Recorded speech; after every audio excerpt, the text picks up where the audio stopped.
Suot ko ang pangarap ko.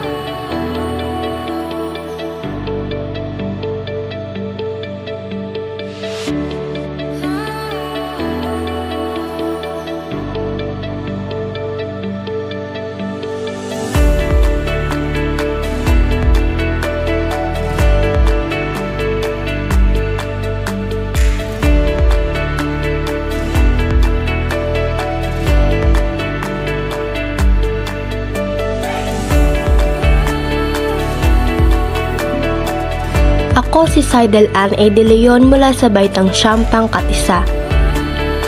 10 taon mula ngayon, nais ko maging isang professional na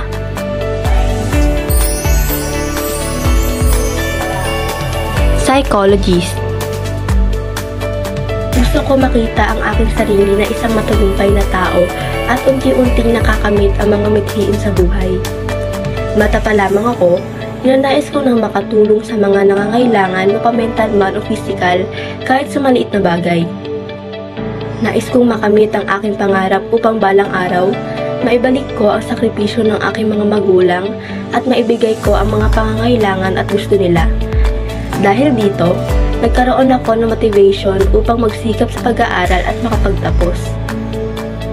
Bilang isang psychologist na nagbibigay ng tulong sa bawat individual, mapamatanda man o bata, ako'y magiging katuwang ng aking mga pasyente sa kanilang hamon na hinaharap at magbibigay inspirasyon upang patuloy silang umangat sa buhay at umunlad. Sa tulong ng aking mga magulang at may kapal, aking sisikapin na makapagtapos at abutin ang aking pangarap na maging isang professional na psychologist.